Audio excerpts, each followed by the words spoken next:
Support for this podcast comes from Frito-Lay and the 2023 Snack Bracket Championship. The Frito-Lay Snack-A Challenge is underway, and fans are voting on their favorite snacks to crown champion. We're talking about prime-time matchups between the best 64 snacks in the land. Will Ruffles Ridges reign supreme? Can Doritos defend their dynasty? Or will Smart Food use their smarts for a surprise upset? Only you can decide. Get in on all the action for a chance to win up to $1,000 or a year's worth of snacks. Let your snacks be heard. Just go to fritolaysnacket.sbnation.com to vote and enter for a chance to win. No purchase necessary. Sweepstakes ends April 3rd, 2023. Void where prohibited. Year's worth of snacks awarded in the form of 52 coupons, each good for one bag of chips. See official rules at fritolaysnacket.sbnation.com. This is the Black Gold Banneret Podcast.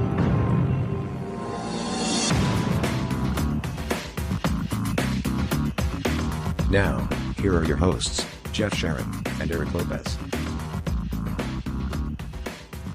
Welcome to the Black and Gold Banneret Podcast. Jeff Sharon and Eric Lopez with you here on this warm, late February Thursday. We're recording this on Thursday, February 24th.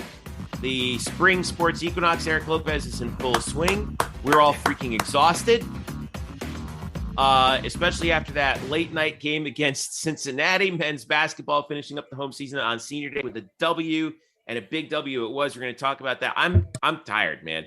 Like, it's. I'm shocked you have a voice. The way all those dunks. With all those dunks, and you're just, I was listening to you on the TV yelling. I mean, you were yelling louder on the TV than here. Listen, I never complain about that. It was an entertaining game last night. It was a lot of fun.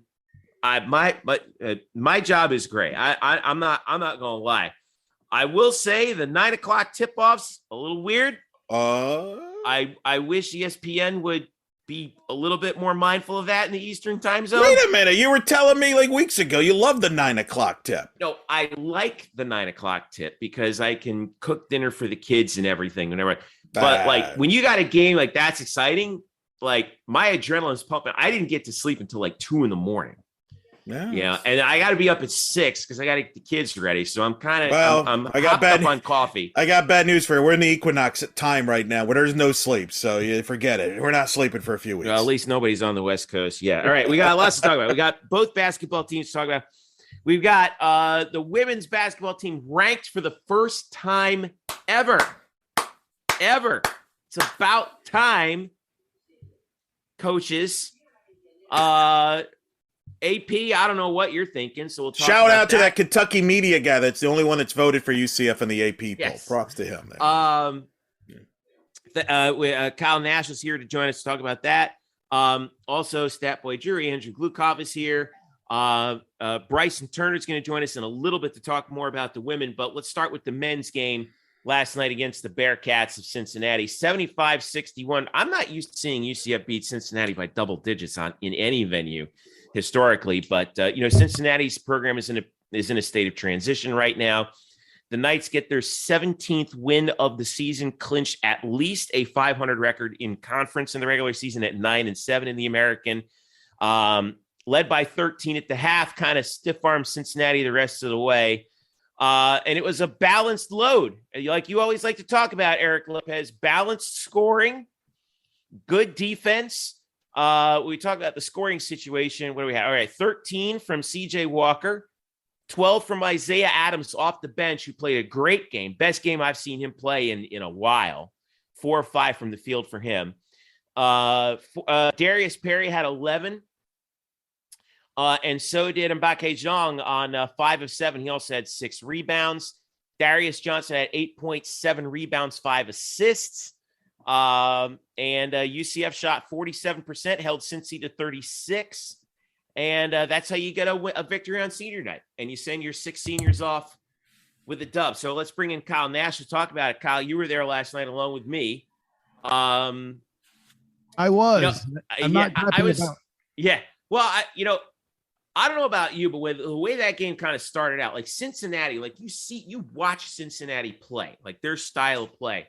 They are the most physically intimidating team in the conference, I think, because all of their dudes are they're compact. they hit the weight room like crazy, and they are hyper aggressive, and especially on D. And in the early going, I was like, man, this is good. This might be rough, but they missed a lot of shots, and UCF was able to do two things. I thought, number one, get out in transition, and they did so really well to that point. Fast break points was in favor of UCF 9-2, but also Cincinnati's interior defense was non-existent, and UCF did a very good job in the penetration game, making the extra pass down low. UCF had 40 points in the paint last night. 40 of their 75. What were the things that you were seeing from where you were stationed that were the big keys to the game last night? Yeah, you mentioned their aggression, Jeff, and I think that kind of worked against them a little bit. I don't know if you noticed, but they came out, they were all over the perimeter. I kind of felt like at times that they had four guys spread up at the top of the perimeter. You could tell the mission as it should be. I would scout it this way. I don't know that I'd come out with this same defense necessarily and completely forget about CJ Walker and Cheek Mbake Jean and even Jameel Reynolds, much to their chagrin. But it was obvious they were trying to stop Darren Green and Darius Perry. They just completely underrated what's going on down low. And listen, here's the stat that'll tell you about the dominance. Okay, 6 dunks in the first half alone, and it wasn't necessarily all Cheek Mbake Jean doing it. Heck, CJ Walker didn't even have a dunk till the second half. Ty Freeman got in there. 2 by Jameel Reynolds. There was just 9 dunks total for the game. Yeah, 9, including the aforementioned and resurrected Isaiah Adams, who has not had a performance like this since December of the previous year. So, yeah, that I think a lot of that was the key to setting things up. And once, as much as people give Darius Perry a hard time for not passing enough and all that stuff, and early on he did have the first 6 points and took 5 of the first 7 shots. But I think him penetrating and collapsing that perimeter situation, passing it to Zhang for the first dunk, kind of started the breakdown, because they're like, okay, we're forgetting a few things. And as they kind of closed it back up, here comes Darren Green slinging it from the cheap seats. And from that point on is the spark that's, you got the first run of the game for UCF. They did not look back thereafter. By the way, give the defense a little credit at halftime, forcing I believe it was 9 or 11 turnovers. I forget the number, to 3 that they gave up in the first half. Darius Johnson, I thought, really was great at breaking down the D. And I think the key was, another key for him in particular was he's such a good, but we saw exactly how good of a ball handler he was, because Cincinnati loves to get up in your mug, right? Mm-hmm. They cause deflections. They get in, they'll force jump balls. They'll do all kinds of stuff. And I think a couple of the other guys kind of had some trouble with Cincinnati getting inside them defensively, except for Darius, because when Darius had the ball, he's such a physical point guard that you can't get the ball from him, right? Yeah. I thought that was he really showed what a key he was in that game in particular. Yeah, I mean, it may be senior night, but the highest scorers weren't all necessarily seniors, right? And Darius Johnson did have 8.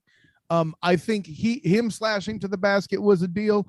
Of course, he more kind of imposed his will into the basket. Darius Perry slashing when he did. I know that the two of them don't have the best shot percentage for field goals from the field on the night, but I think that was the key to collapsing everything, because the times when they didn't shoot and they were attacking the basket, you got 21 assists here. That's from moving the ball around and finding that open guy. Now, granted, sometimes you can beat Jameel Reynolds and get a rebound and just physically impose your will and just slam that beast home with authority, but that's a complete different thing. Hilo, I want to get you in here on this. So let's look at the standings right now. All right. So UCF is 9-7 in the conference with 2 games to go. Both of them on the road, at Tulane, at Tulsa. Right now, the Knights are 6th in the conference. If you get to 5th, you get that first round bye. All right. Tulane right now is 9-6. They have 3 games left. At Temple on the 27th, Which is good news for UCF. One of those teams are going to lose, which is good because we need both of them to lose. That's good. Well, remember, UCF leapfrog Temple last night. No, excuse me. They didn't leapfrog Temple. Temple's in fourth right now. I'm sorry. Not yet. Temple has 5 losses. This March the 3rd game for UCF becomes huge in New Orleans because you can hand Tulane that loss and you would get the tiebreaker over them. That 7th loss. So correct. With Tulsa coming up and the Tulsa route, I know everyone's like, oh God, Tulsa. Tulsa is 3-12 on the season in the conference. So that if that's the goal right now, 5th place, now's the time to get it, right? Right, and they could finish higher. And by the way, this team was picked to finish 5th before the year. So if they finish in the top 5, they did exactly what people expected, contrary to some in the audience. All right. By the way, let me give you this stat for all you quote unquote basketball junkies out there that think that we're like the Kansas of the South. Get your popcorn ready. This was our 17th win this season. In 37 seasons of Division I basketball, you know how many times UCF has had 17 wins or more? You said in 37 seasons. I want each of us. I want to get Drew and Bryson in here to guess. I'm going to guess 10. I was going to go with 11, but that was always my guess. Closest without going over wins. All right. I'm going to, considering the women's basketball history into this as well, I'm going to go a little lower. I'm going to say 6. Kyle? Of 37 seasons, we're asking how many what? How many times have UCF won 17 or more games? Yeah. I'm going to say 8 because I'm more pessimistic and newer to covering this team. Right? Drew wins. He's the closest. The answer is this is their 14th time in 37 seasons. They've actually won 17 games or more. They've had more losing seasons than 17 wins or more in the Division I era. Does that mean I'm the next contestant on The Price is Right? I think it is. Mm-hmm. You're going to get to go hang out with Carrie there. So my point, You're welcome to the stage. You get to play Plinko. Listen, you're hanging out with Bob Barker, not that waste of glasses frames that does his best to fail on that show. Don't get shut up. He's from my hometown. Oh yeah, well that means everything. Okay, Browner. Moving on. So pull it back. Hey, you've been making wrong decisions your entire life. Pull it back. Good for that. Pull it back. Price is Right reference. So here's the point. This team, first of all, because there's been a lot of chatter about what this season is. First of all, the season's not over yet. Does anybody critique a movie 30 minutes in like, all right, that's it. This movie's a classic. No, this movie stinks. No, you wait till the end of the movie. That's what Brian Murphy taught me. So, well, now they do on Twitter. But anyway, go ahead. True. My point is, we don't know how the season ended, and that was their most complete basketball game of the season, at least in conference play. And Kyle, you brought it up. Jameel Reynolds and Isaiah Adams both played great. Tyus Freeman has played well since Mayhem got injured. And as Johnny Dawkins said, as we'll play the clip here, Johnny Dawkins said in the postgame, when someone's out, other guys step up, and that's what we're seeing right now. It's just good to see, more guys, stepping up right now. I think they realize with his absence that we need guys to step up, and that does wonders for some guys at times. I think, guys like Ty, guys like Isaiah, just stepping up, realizing that, hey, there's a need for me to get out there and make these contributions for us to be successful. And they've done that, and that's what I'm most proud of. All right, and Eric, I'll allow you to bring it back. 3, 2, 1, go. That was Johnny Dawkins in the postgame. And boys, I'm telling you, people talk about depth. I know, Kyle, you talked about it with depth with Johnny about that. But sometimes depth could be your enemy in basketball too, because guys don't get the clear opportunities. Now you have an injury, guys get opportunities again. Freeman is getting opportunities. Isaiah Adams had his best game. I think Isaiah Adams, this could be a turning point for him. If he could kind of take this positive performance moving forward, I think UCF can make a run here. And to Jeff's point, if they can get to the top 5 seed and get that first round bye, this tournament could be wacky because Houston's vulnerable. It's a wide open tournament. This team could start peaking here. So let's see what happens here. But I was really encouraged with Isaiah Adams and Jameel Reynolds' performance. I'll say this: Houston's our friend a little bit because they face both Temple and Memphis before their season is over. So hand them losses, and that helps us. I'm going to take what you said, Eric, and build on that, though. I think there's a little extra element here that I think is a lot more necessary. And as often as I defend Johnny Dawkins, especially in a night where there's so much dunking, even past 9 o'clock, I'm thinking of breakfast and coffee, which, I mean, hey, if we're going to talk about depth, dunking is also appropriate. Do not roll your eyes, Jeff. I am the dad joke man here. If you haven't learned yet, I cannot help you. He is the resident old man. Shut up, Drew. That's you too. Anyways, so at any rate, the piece I think you're missing is it's not so much about Isaiah Adams getting an opportunity. Oh, because, I mean, it's the reason he's getting it. With Brandon Mahan hurt, Dawkins is less inclined on having to concentrate on helping him find a spark. And I felt like I saw a lot of that throughout the year involving certain roster choices and movements. I was talking to Drew in a place that I can't necessarily cite because I'm not putting my texts up. But I was talking to Drew about the fact that Mahan getting into the starting lineup may not be the best move. And you noticed that when he was put on the bench, Mahan started to do better. And because there was less concentration on trying to heat him up. Well, now with him out of the roster, not only do I see that being completely eliminated, to your point, Adams is getting the opportunity to shine. And come tournament time, I truly hope that Dawkins keeps him on the bench if Adams remains hot. Well, let me add to this. Sue, people talk coaching all you want. When you're an underclassman, if you're a freshman sophomore, you're always going to defer to a senior. Brandon Mahan's a senior. Got younger guys are always going to defer, and sometimes their performance, the way they play, is deferring too much. And I think now that you have a senior out of the picture, hey, I don't have to defer as much. Now I could be more confident. Maybe I could be more aggressive. I don't think that's an accident. That's how guys step up, and not just in basketball. You guys have played. It happens in every form of sport. You always defer to your upperclassmen in all these cases, and I think that's something that we kind of gets lost in translation here sometimes when you have all these different personalities that you do on a particular sports team. Well, I think it's a mental thing. A lot of this is a mental thing. And, we talked about Brandon Mahan, him going to the bench, kind of turning more into a Jordan Clarkson-like player where you don't have the pressure that comes with being a starter. There's certain mental expectations. And we've seen Isaiah Adams struggle during the year to the point where Johnny Dawkins scratched his head short of saying, I don't know what's wrong, because it's all in his head. I mean, we've seen the talent. So it's a combination of opportunity and the right placement, because you have to get out of your own head. And if you don't, you're going to, you can have all the talent in the world, but you're not going to make any shots. You're not going to accomplish anything. You're going to make mistakes. It's a mental game. And Adams is, maybe this was a one-time thing. Maybe he's starting to see the light at the end of the tunnel, getting over that sophomore slump, but combination of opportunity and focus. And we'll see how he does in the next game. All right. So as we wrap up now, let's look ahead at the men's basketball side. Obviously, UCF with 2 games left. We talked about it.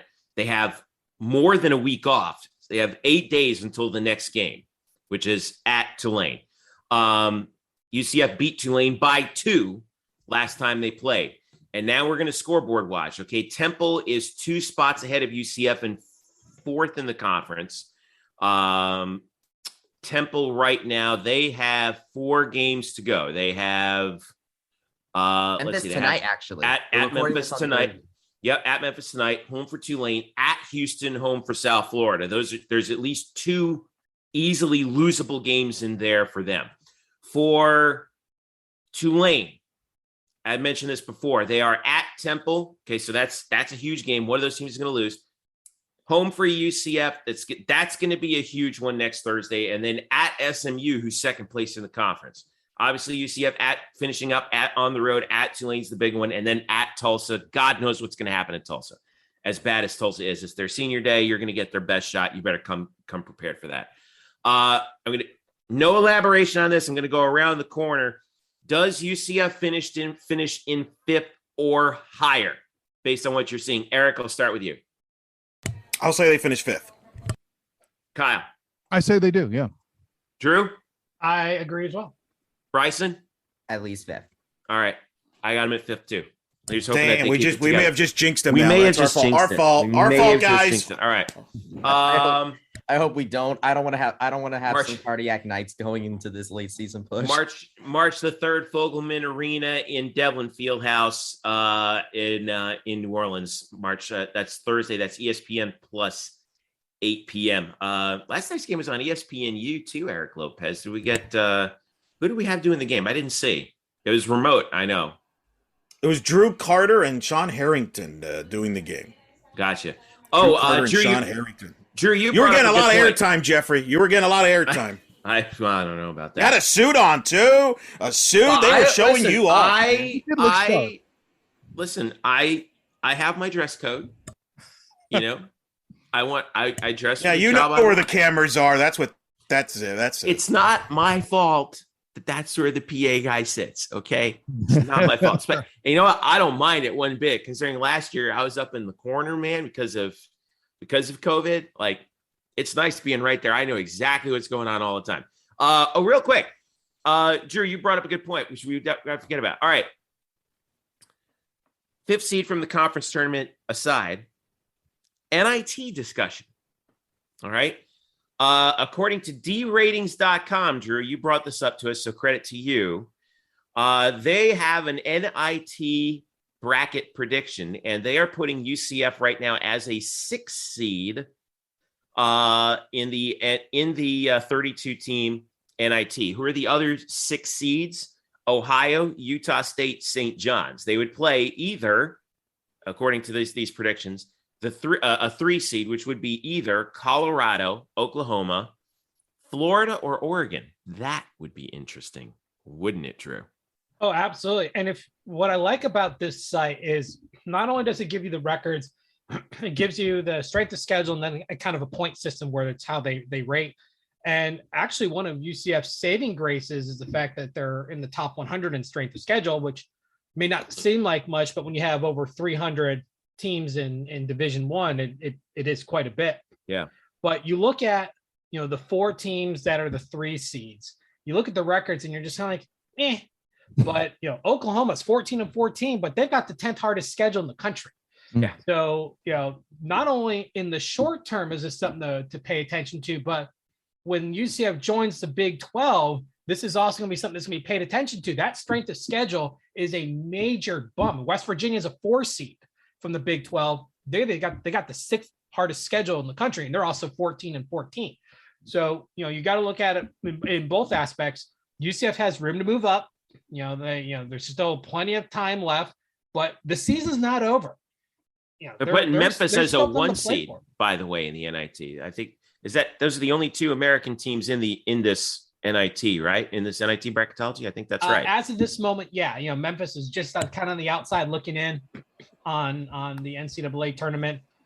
They'll fall to the NIT if they don't quite make it. They need a little bit of a bump, but Houston, SMU, they're easy shoe-ins to the big dance at this juncture. I wouldn't call it a shoe-in. I mean, there's work to be done there. I mean, I would call it a shoe-in. I will say this, for those that want to poo-poo the NIT, if UCF gets to play Florida in the first round of the NIT, you know what that is? It's the Gasparilla Bowl all over again, all right? And we all enjoyed that.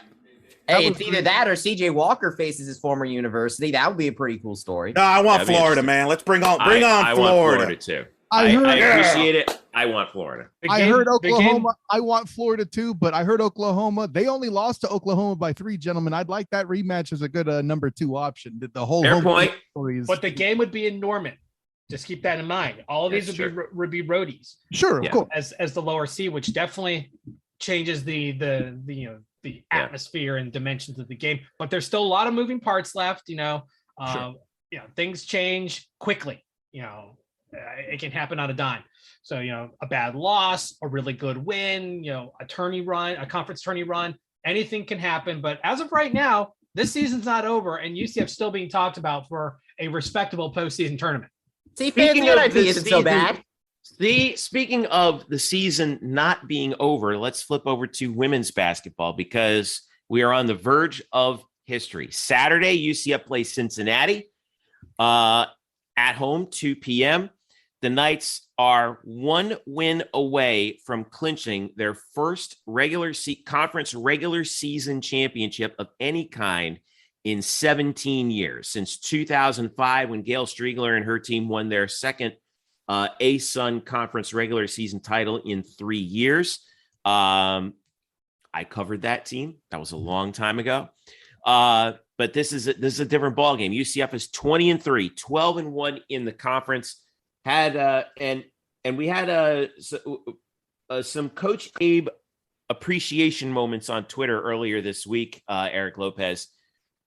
In the NCAA history of UCF women's basketball, since they joined the NCAA from the AIAW, prior to Coach Abe coming to UCF, the Knights had 5 20-win seasons in women's basketball, 5 since 1982.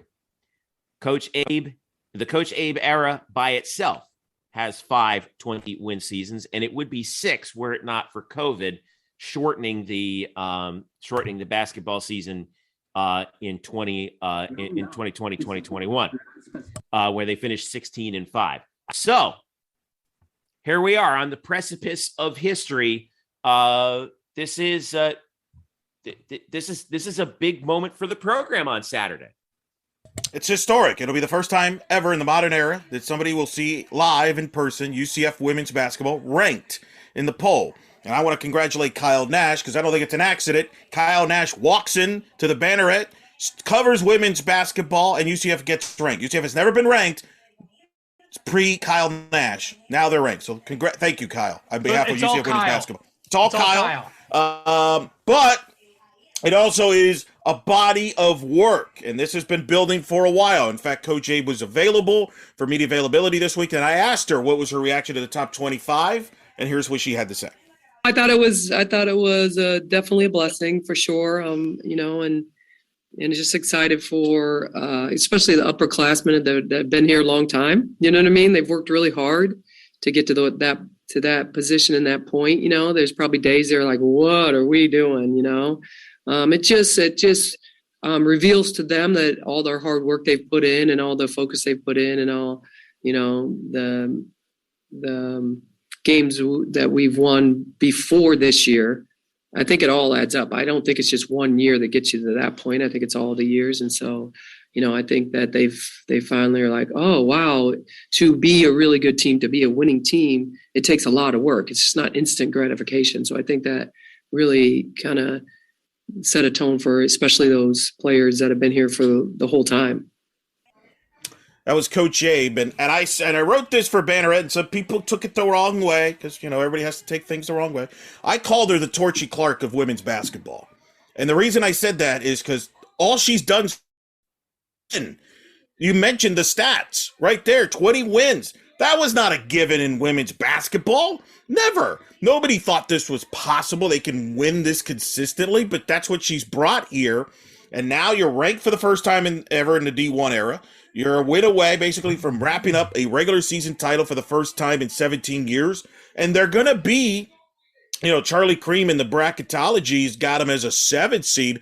That's a toss-up game. They could win the first-round game. They've never won an NCAA tournament game. So you're seeing a lot of boxes check here. But very fitting that it's this group, this senior group, Jeff, that has been knocking on the doors, been looking for that respect. And here they're about to break through the door here in a lot of categories. Yeah, Charlie's bracketology has them moving up to a 7 seed, facing possibly Princeton in the first round, in Ann Arbor, Michigan, Fairfield on the other side. Funny how Michigan keeps which is funny. Up here. By the way, the funny thing about the Princeton, they were supposed to play Princeton, but they got canceled. So that's ironic that those two teams would play there. That's true. Now, let's talk about the defense here because, they had a historic defense last year, nearly being one of, I think 17 or 18 teams in the history of Division I to average giving up under 50 points a game for an entire season. The last 3 games against South Florida, Wichita State, and Temple, UCF has given up, and this is in the span of 7 days, 3 games in 7 days, they gave up 33, 35, and 31 points. Yep. Drew, Kyle, I want to bring you in on this because this is I mean, I keep using the word historic, and it almost doesn't feel significant enough. Yeah, no, I mean, it's not just historic. I mean, ground is being broken here. This year is going to be iconic. That's the word you're looking for the women's basketball program. I mean, not just Coach Abe and all her accomplishments and all that, which, I mean, I got to tell you, as a guy who likes 90s basketball, I love her coaching style, by the way. But other things have taken place this season too that we're just writing off, right? Masadi Kamba hit 1,000 points, right? Alicia Lewis had a 10 steal game, something you hadn't seen in UCF history in 30 some odd years. Okay. Like that's the kind of stuff you have happening with this defense and with this team and their performance. And really I think you would see a lot more individual achievement if this team wasn't such a collective. Okay. This is a hive mind of basketball when you play them. That's the reason why, hey, we start out playing man. Oh, we figured out that doesn't work so hot because Diamond Battles and Tay Sanders chuck it from the cheek seats along with Alicia Lewis when she does shoot and burn us. Okay. We're going to go to a zone.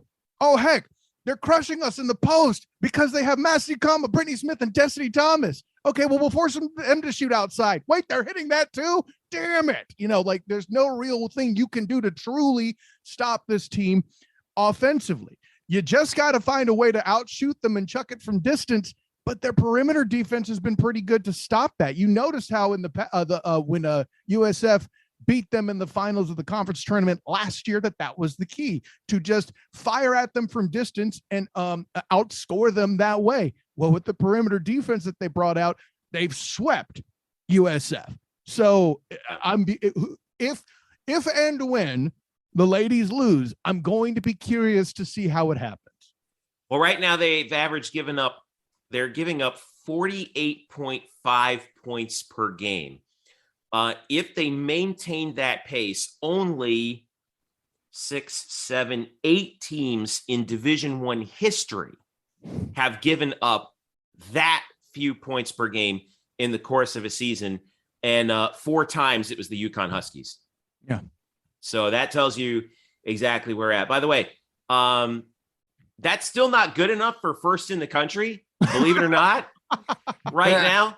Can we pour something out for Coach Abe's previous stop in her coaching career, the Albany Great Danes, who are right now averaging 48.4 given up on the season, and strangely have lost 9 of those games. So the UCF at 20-3, Princeton. Interesting. Look at that. Princeton, who Charlie Cream has UCF facing in that potential first round game. Princeton is third, 50.2 given up.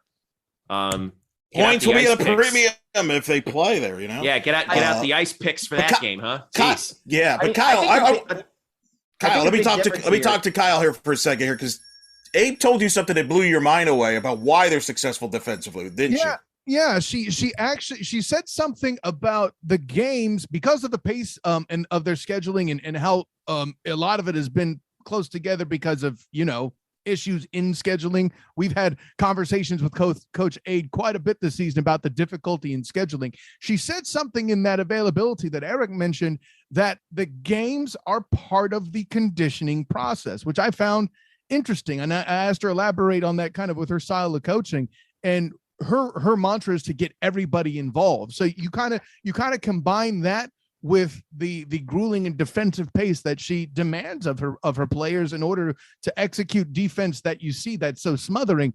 So really, in practice, she doesn't have to push them quite as hard. And this is why you see that they're relatively, I shouldn't say relatively, they've been very healthy this year. Knock, knock, knock. But now that the games are at the pace that they're at, they're actually part of the conditioning process because they're close enough together. I thought that was very interesting. Yeah. I've heard that before from other coaches too. Meg Fitzgerald, I should say, brought up a good point that, when she was coaching UCF volleyball back in 2003, like that team that they were honored they're in the Ring of Honor. That team is in the Ring of Honor. Wow. The same thing happened with them where they got to a point where they were so locked in that she would come to practice and just put up on the marker board, hey, here's what we got to work on. if we just work on that, we're done for the day. And then they would work on it, get it done, have it ready, and then they would go out and win. And sometimes Jenny Frank, who Eric, you and I know, would, they would Hall get of Famer Jenny Frank. Hall of Famer. They would get in their work, and then she would go and like actually run laps in the gym late in the season because she felt like she didn't get enough work in. And Meg would have to go out there and be like, "What are you doing? We need to save your stamina for the stretch run here." And I think that's a very interesting point that Coach A brought up there, and I'm glad you brought that up, Kyle, because that's the mark of a team that mentally is locked in. Oh yeah, absolutely. And Abe's actually giving credit to the captains. She feels like they're the keys to how they're handling this success so well. Like the one time they had a misstep, I don't think it was so much because they, drank the Kool-Aid and bought in. And of course, I'm referring to that Cincinnati loss, right? Mm-hmm. Coach Abe cited it as, hey, we had a 6-day break. That was the one kind of long inactivity that they had really had, certainly the longest of the season. And since then, it's been maybe 2 or 3 days off pretty consistently. So I think that's been leveraged very well. All right. So their remaining schedule right now, 2 games at home, Saturday against Cincinnati. If they execute revenge on ESPN Plus at 2 p.m. on Saturday, they raise the trophy for the regular season championship. Tulsa also on Wednesday at 6 p.m. That's home game. That's senior night. That's going to be an emotional night because we had 6 seniors for the men's game. We got, how many seniors are we going to have here in the women's game, Eric? We're going to have quite a few. Quite a few. They're a good amount. By the way, that's Cincinnati. We kind of don't know because there's, some players may take their COVID year, some may not. Right. Yeah. I don't. It's too complicated to figure out. But here's what I do know: that Cincinnati game is going to be historic. A lot of people are going to be there. Kyle's going to be there. That's a big deal normally, but even a bigger deal than Kyle being there is that Johnny Dawkins is going to be there. That's right. In fact, they asked Coach Dawkins about it, and here's what Coach Dawkins had to say about women's basketball being ranked in the top 25. Gosh, I'm so proud of them. I'm looking forward to coming to their game this weekend. I think they play Saturday at 2:00, and they play Cincinnati, I believe. I'm excited to get out to see them play. Coach Abe's done an amazing job with her program, and her girls are terrific. Both programs get along, really, really well. So I'm really excited for their success, just like they've been excited, for ours. And I'll be rooting for them on Saturday. You like their emphasis on defense? Oh, always. I love their emphasis on defense. We both, cut from the same cloth there. Coach Abe, she's amazing. Her family's amazing. And I'm just really happy for the success that the program and that their staff is having. There's Coach Doc. I just love the relationship between the two coaches. I think they're fascinating. I think they're phenomenal people at the same time, and I think have represented the university very well. By the way, if you go to our YouTube channel, you can watch the entire media availability of Coach Abe and Diamond Battles. Me and Kyle covered that. And of course the post game from men's basketball. But man, I always like that when the teams support each other. And it's not just basketball. We've talked to Todd Dagenet supporting other sports and Greg Lovelady supports. I mean, all these coaches support each other. It's cool to watch. Yeah. I mean, it's been fun for, to see both of these teams. We saw the women's team at the game last night. There was a big push to try and make sure that the students knew to show up on Saturday at 2 p.m. Hopefully they take that to heart because, this team deserves to be celebrated. It's a historic home game. Yeah. It's a home game. It's for a win and a American Conference regular season title will be awarded to a women's basketball team for the first time in 17 years. And I don't even remember, you were the one that covered it. Did they even celebrate it at home? No, or was that a road? I don't even remember. They did. I know one thing. They didn't hoist the trophy. They didn't. The Atlantic Sun didn't pass out a trophy to the regular season. Boo, you, Asa. That's no wonder we left them. Clowns. Well, I mean, you can only do so much with the budget that you have. I mean, the A-Sun wasn't, clearly wasn't the American. I mean, we were okay. People talk about like, oh, why are we on ESPN Plus? Like, we were lucky any game got televised at all I think we had one game on TV in 2005, and it was on Sunshine Network, and it was UCF in Florida. Like, Florida actually came to UCF, and Carolyn Peck was the head coach of the Gators at the time. That was it. That was it. Like, if you wanted to catch live UCF women's basketball, you had to listen to me and Matt Dunaway and Matt Eitel and some of us other guys who are actually broadcasting, on audio, on Shoutcast. Shout out to Shoutcast and Winamp. Wow. You did forget to say one thing before that whole thing, Jeff. Back in my day. I'm just saying, we've come a long way since then. It's been a long 17 years. Hey, my youngest brother was actually born in 2005. He's in high school now. God. Rubbing it in. That's how long that is. All right, let's move on before we get more bummed out here. We got it. We're getting old now. It's Bryson, all right. give Jeff a hug. Okay. I know. I will make a point to do that. All right. When we return, Drew takes the stage here to talk a little football news. In particular, why he thinks that the college football playoff not expanding was actually good for UCF. I don't necessarily agree with that statement. I'm sure you don't, but Drew's going to make his case. So we get to hear that in a little bit more. By the way, student of the game, Kyle Nash. You can follow him at the SOTG on Twitter. Kyle, thanks again, bro. Hey, no, absolutely. Make sure you find my write-up on the game. Until next time, class dismissed. Do you want to hang around for the next one? If you're inviting me. You're inviting Kyle to yell at Andrew in the next segment? Oh, geez. What do you think he's going to out of pure morbid fascination, yes, we'll allow him to stick around. So, Drew, you're really on the spot now. Bring it on. Stick around. We'll be right back. This is the Black Gold Banneret Podcast. Today's episode is brought to you by Cars.com.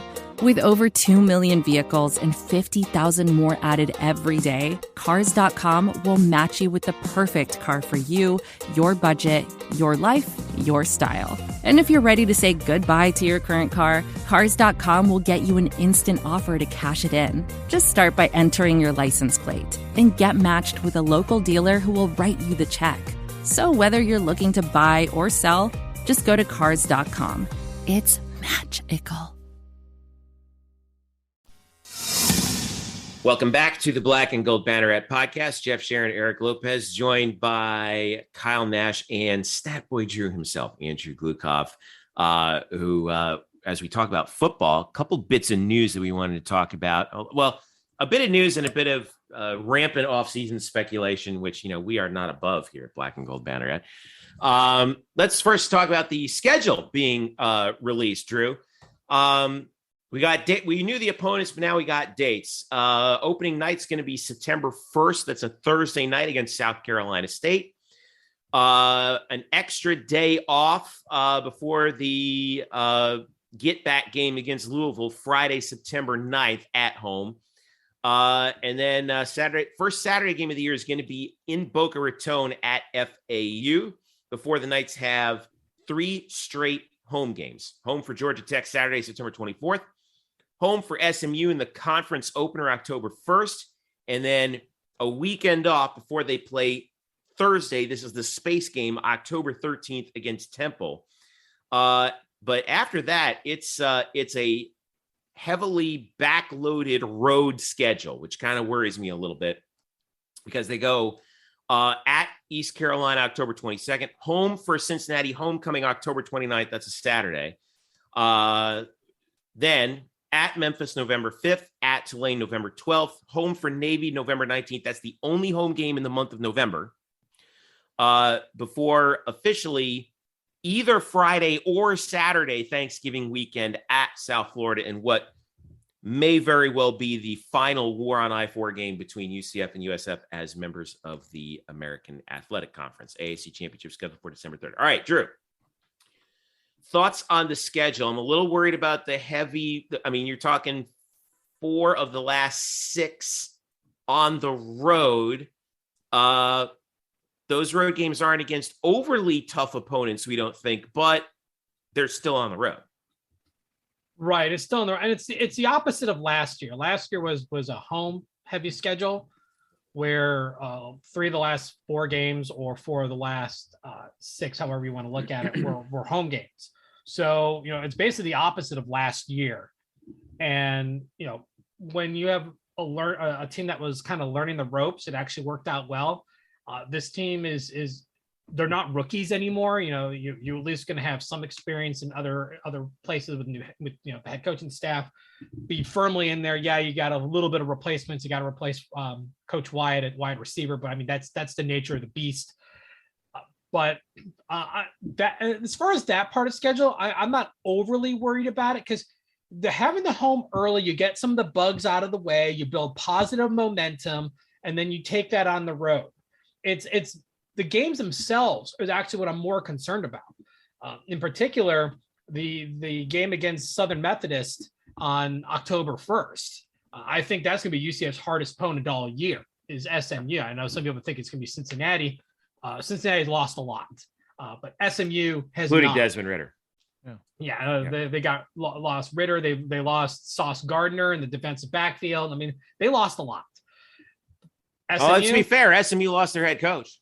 They lost their head coach, but they brought in a guy who is an offensive specialist with a team that already has offense explosiveness. Rhett Lashley is an outstanding offensive coach. Even working with the Miami Hurricanes the last couple of years, and their record hasn't been good, but their scoring points per game have been in the top 25 each of those 2 years. It was the defense that failed miserably. This team can put up a lot of points, and they beat the tar out of UCF in Dallas last year. It could happen again. This team's that good. I think they're going to be the one or two on the preseason poll from the media for the conference media days. That's the game I'm most concerned about. And you've got Georgia Tech before that. They're a team that's been struggling. You got FAU, which is a team that's been kind of always trying to find themselves.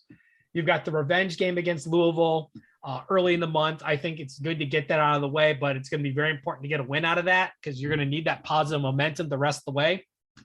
And, there's something about putting Louisville and UCF on Friday nights that ESPN just seems to salivate over. Everyone, they've done it twice so far, and each one has been a ratings monster. I mean, Eric, you've been all over that before. Yeah, we called that in September. We said that they probably would move this game to Friday night. It works. I mean, I'm not a fan of Friday night college football. I think Friday is for high school, but the ratings speak for themselves, and the games have been absolutely outstanding. Come down to the wire. People are engaged and excited. People want to see exciting games, and they tune in for it. And I have no reason to believe that we're not going to see another really good game. Blake Cunningham is back for another round. There's going to be revenge in the minds of UCF players and fans. It's going to be a very hostile environment, and we know what it's like when the bounce house is shaking. We've lived it, and I think we're going to see that. That's going to be probably the best atmosphere of the year. Is going to be that game. But I think I agree with that. The game I'm circled is definitely SMU. I mean, Cincinnati is a big one. It's the homecoming game on October 29th, but you're going to really know how the season's going before you get to that. And I don't think this Cincinnati team is going to be nearly as good as they've been the last 2 years. One little thing that you guys couldn't see while Drew was talking, because since we record this on Zoom, I was holding up my copy of Gus Malzahn's book, The Hurry Up No Huddle Offense, an offensive philosophy. And it waxes poetic for at least a brief period of time on when Gus was the head coach of Shiloh Christian School in Arkansas. Who was his quarterback? Rhett Lashley. Yeah, Rhett Lashley. Not only went to that high school, but he was an assistant with him. And basically everywhere he's gone. He's a very if you're looking for a Gus disciple, he is the Gus disciple. He's St. Peter basically. He left in 2017 to be the offensive coordinator at UConn. And you go, it's UConn. The big difference was he went from not calling the plays to calling the plays. But hey, look what the rest of the body. Obviously, he's done a good job. The rest of the body speaks for himself. Now he's head coach. And I have no reason to believe that we're not going to see a lot of points out of SMU this year. They've got a great quarterback in Malachi who can just heave that ball. I mean, come on, they carved up a pretty talented UCF defense, last year. I mean, it was not a close game. Which brings us to, obviously, whenever the schedule pops out, there's going to be a whole bunch of speculation, and naturally on social media, what does the discussion go to? Oh, what do you think UCF's record is going to be? And of course, everyone on Twitter is like 13-0, baby. Yeah. No, we're not going to predict records right now, but let's spin this forward to talking about the big piece that you wrote that went up today, Drew. Oh, that one. Where you make the case that actually the college football playoff deciding not to expand, and that is what happened earlier last week. The board, what was it? The presidents actually voted to not expand the college football playoff beyond the current 4-team format, at least until the contract comes up in 2026, leaving obviously millions of dollars on the table. The vote was 8-3. The 3 that voted against it, you needed one of them to vote for it, but the 3 that voted against it were, lo and behold, the Alliance, not the Rebel Alliance, but this is like the opposite of, like, if you could call like the dark side the Alliance, like this is what they are. So, and that's the ACC, Big Ten, and Pac-12. All right. Drew, I don't necessarily agree with you here, but I'm going to sit back and let you make your case right now. And folks, word of warning beforehand, you may throw something out your car window listening. That's a bit of confidence. Go ahead, Drew. Just don't throw yourself out of the car window. We don't want to have to deal with the paperwork for that. No. Here's the truth. This was brought upon last year. And, I think the CFP bought their own hype. Oh, this can be done by 2023 or 2024. It's going to be so easy, blah, blah, blah. All we just have to do is vote for it. Well, for starters, it was never going to be as easy as they claimed it was going to be. They had to rewrite an entire media contract. The entire media deal that's been structured and all this stuff had to go away and be replaced. That's a lot of work right there. So from step one, you were already running into hurdles that were going to cause problems. As the story has expanded and has grown, we realized that not every player had the most honest of intentions. Case in point, Greg Sankey, the commissioner of the SEC, was one of the 4 guys who drew up this idea of the 12-team playoff. And very shortly after, news comes out, Oklahoma and Texas joined the SEC. So you had Sankey kind of working with not in real honest goodwill here. And it created a seed of distrust between the commission. You're saying bad faith. Yes, bad faith. I would call it questionable faith, because you can't prove it was bad, but it was definitely questionable. Creates distrust. It creates a cloud of, is there an ulterior motive involved? And the answer really comes down to kind of, yeah, it is. One, this concept would have no caps. It basically, you could technically have like 6 SEC teams in there if it played out that way. Obviously it wouldn't, but you could. That's a money and power grab. That's the first thing. Second thing that I think this is the bigger issue is because of that media deal. Since it's under contract with ESPN right now, the new deal, which would start over, and this was a 12-year deal to begin with, so you'd have a new 12-year deal probably put in place, would be exclusively with ESPN, thus consolidating more power and control to the mothership, which is something that anyone that looks outside of just their particular school should have an issue with. The BCS contracts were all much shorter. And if you notice, they changed. They moved around. It went from ABC, which obviously ESPN is part of that, but it was strictly ABC, to Fox, to ESPN, and ESPN's had their tentacles. Before that, it was CBS, remember? Well, CBS didn't have the BCS. They had the stuff. They had the thing prior to that. They had the coalition and the alliance, I believe, but they didn't have the BCS. That was ABC when it started back in '98. The thing is, this would reset the clock, and there's more dollars involved, and there's a lot of dollars being left on the table. Look at it from UCF's perspective. They're not losing anything. They're going from the American, which shares about $88 million with all the group of five, which is, when you think about it, not that much. And a media deal that averages last year was somewhere in like the $5 to $6 million range. It's a bottom loaded media deal. So you move over to the Big 12. Big 12 obviously has a much bigger media deal. UCF's going to have a half share, so that bumps up. UCF, also being part of the Big 12, is going to get a share of $57 million that goes exclusively to the Big 12. So that's 57 divided by only 12 instead of 88 divided by 63, 64. So you're right. So they're going to be on the positive end financially here in a couple of years. You're already on the positive end. So UCF's not actually losing anything. The current deal still has the Big 12 locked into the Sugar Bowl. There's an automatic bid right there. And if there's a team from the Big 12 that ends up in the semifinal, they take the next team. Guaranteed team in the Sugar Bowl or in another one of the New Year's Six if the Sugar Bowl is the semifinals. All right. I've got two issues here, and we'll all go around, and I want cross-examining you here. All right.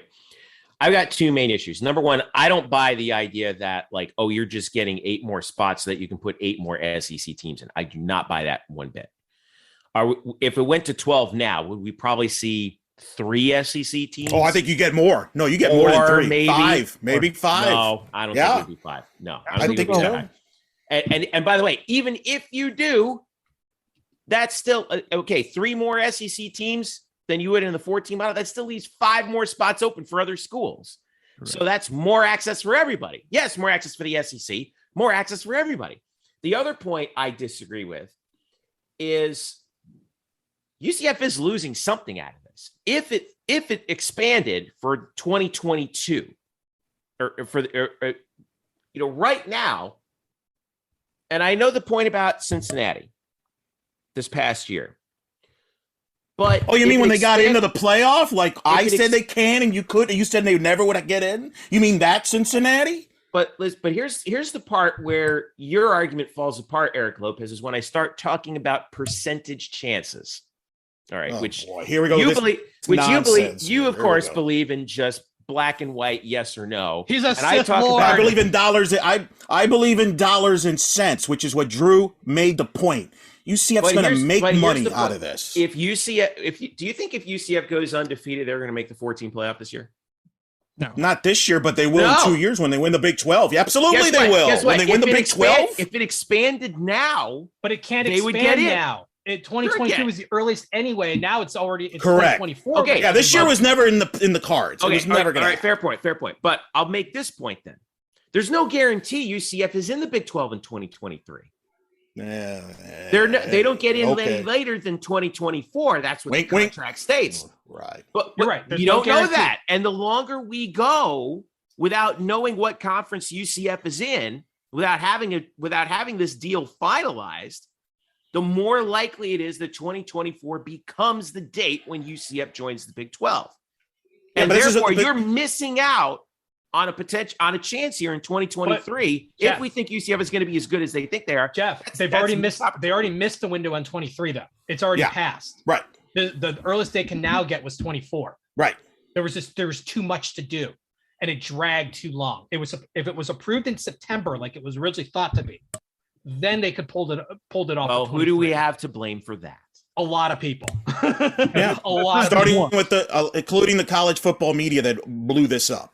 I have to blame the media a lot on this one. The media did not. They've been embarrassing bad. No, I will disagree with this wholeheartedly. But go ahead. Properly, they did not really communicate properly that 23 was the basically pitch a perfect game situation.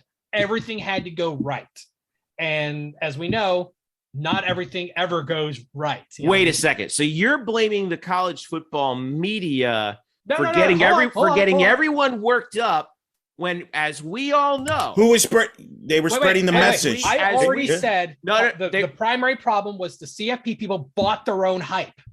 They bought their own hype. They conveyed a bad message. And you and I have actually argued about this before, where I said the media had a responsibility to push back on this because they should have known it was almost impossible for 2023 to be a reality. It had to be perfect. And when you have all these conferences with different agendas, especially power broker agendas like the Big Ten and the SEC, to get them on board that quickly is holy geez, you must have the massive amount of skeletons in the closet. Wait a second. Why is it the college football media's job to push back on something that would be good for the sport? It's not that it's not good for the sport. It's the fact that option 2023 was so unrealistic. Yeah. It's kind of like the percentage chance of the whole CFP thing. It's a small percent, but you needed things to line up perfectly. Cincinnati run the table, teams losing in key times, Oklahoma State falling apart in the Big 12 Conference Championship game. Things had to line up perfectly for Cincinnati to get into the CFP semifinals. Same thing. Things had to line up, and the percentage of chance was so low that someone had to pour a little cold water on this, because now everyone's all worked up, and now the disappointment level has skyrocketed because everyone created these expectations that could not be delivered, and now everyone's like angry about it. Here's the other question. I'm sorry, Kyle. I want to get to your question here in a second. But the other question I have is, I do not understand why the Big Ten, Pac-12, and ACC are against this. They want the contract to end. They want multiple media partners. Bingo. They do not want ESPN to have all this power and control. But what difference does it make when they're not getting into the playoff right now as it is? They're literally shooting themselves in the foot by giving themselves a chance to not get into the playoff. No, but there's the problem. You're thinking short term. Yeah, exactly. This is not about the short term. This is about the long term gain. And it's going to start this off season when the Big Ten gets a new TV contract, and it's likely not going to include ESPN in it. This is a battle now. This is all about television and control. And the Big Ten, the Pac-12, and they are tired, and they believe, whether you agree with it or not, they believe that the SEC gets away with too much stuff, and they're tired, and they think ESPN enables that. They do, fine. But I don't think that's really a fair assessment. It's not that they get away with stuff. It's the fact that you're seeing this consolidation of power. Correct. And with the SEC being exclusively under ESPN, and this conference expansion thing that just happened to happen while this discussion was going on, and then we have to create a new media deal. Oh yeah, but it's under contract now, so ESPN would be the only ones involved. I mean, it screams a lot of red flags of control. And we've seen other television networks come and go as far as their activities within the different conferences.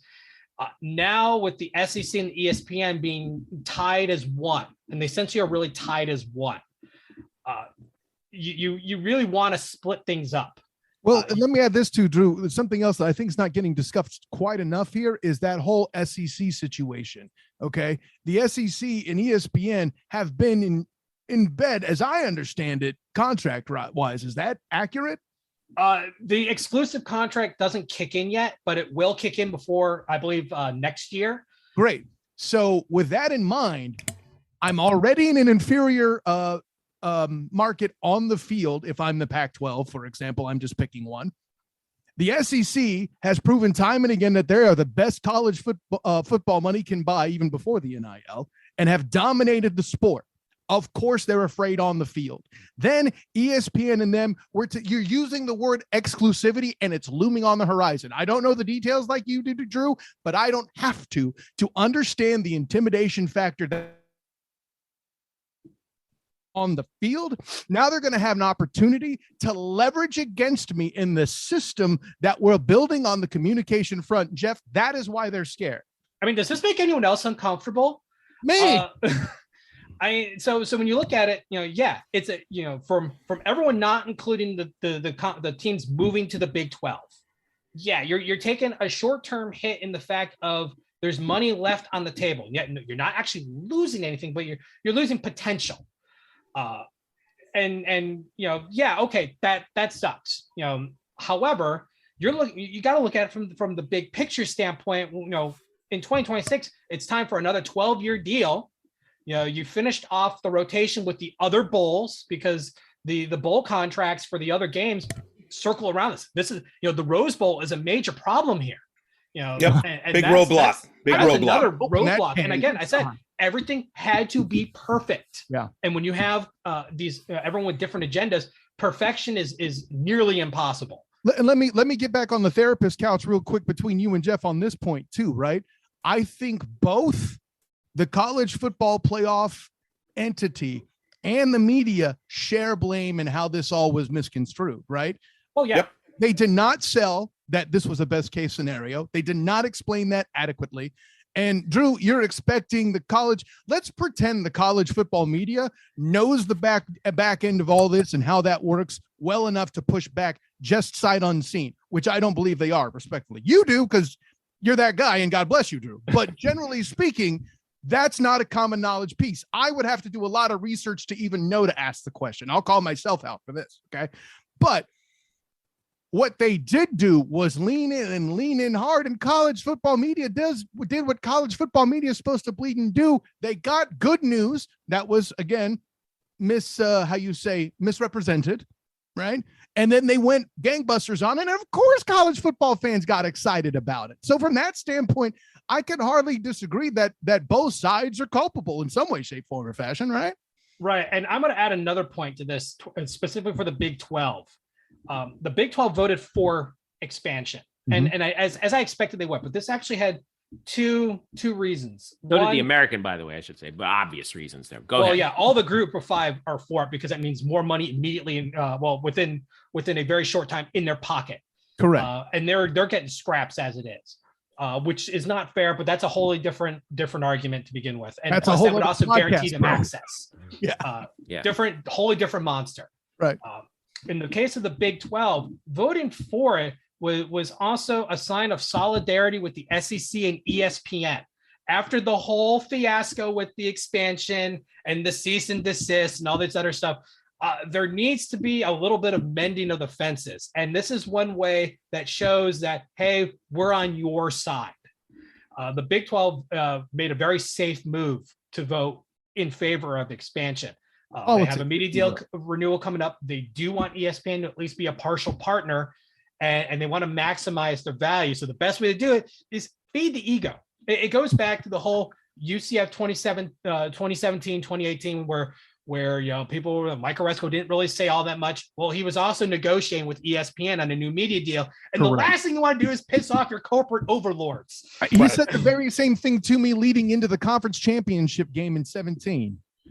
And hey, I've been called a Mike Oresco burner account because that's a hill I'm willing to die on. Well, hey, let's listen. Let's join the club. I should contact Breaking Tea and have a shirt made for all of us on that one. Let me ask you this, Drew, real quick though, because you talk about we're focusing a lot on the playoff thing about the net, but this also the Big 12, their TV contracts coming up. Right. They're probably going to have multiple partners as well, which they currently do. And I think, to be honest, these conferences right now, they want to take care of their TV contracts first before the playoff. There's so many things to deal with in the playoff. Where are these games going to get played? Is it neutral? Is it on campus? What networks are going to carry the games? Is there going to be automatic bids? Are we going to let the little guy in? I personally don't think the little guy is going to get a shot except for maybe one spot out of 12. And I think that, if that, and I got to tell you something, Mike Oresco and the American, all these conferences better be careful, because these big conferences can tell these little guys, you don't take our deal? Go make your own tournament. Get out of here. Enjoy being on CBS Sports Network exclusively while we're on real networks. So NIT, I like it. Well, thank you. It's funny but I think the Big 12 TV contract plays a role in this too, Drew, because Big 12 might have a part. Let's say they re-sign with Fox. Fox wants to be a part of the playoff picture too, so there's that factor as well. They all do to a certain extent. CBS has expressed some interest as well. Now they don't have. The good thing is by splitting it, you don't have to take the entire burden on your own. So, you can share it and it can work. It works in the NFL just fine. They've been sharing, TV rights for decades upon decades. Yeah. So it can be done. The thing is, the only way to do that, the only way is to let the contract expire. You cannot expand now and do that. It doesn't work because you have to create a new media contract and you're under contract. So you're stuck in a rock and a hard place. So the only way to pull off the multiple TV partners, which I think will be the best overall for everyone involved, from an exposure standpoint, from a partnership standpoint, and I think from a money standpoint, I think they can get more money if they get bigger pieces from different partners. Agreed. I think they can actually get more payout out of this. We've seen that model in the other sports. The NFL is a king because they have all the networks involved. Heck, they just had Amazon to pay tons of money to carry Jaguar games, for crying out loud, which is what they're going to end up getting with their package deal on Thursday nights against the Titans that nobody wants to watch. Don't go that hard at Jaguars Twitter. Yeah, please. And hey, my friend, like Wendy's, they're going to come after you. For one, two, listen, I'd like to go back to a Super Bowl. Can you not anyway? I understand. Jacksonville will never host the Super Bowl again, and I say that nicely. Carolina, we'll put Carolina in the Thursday night.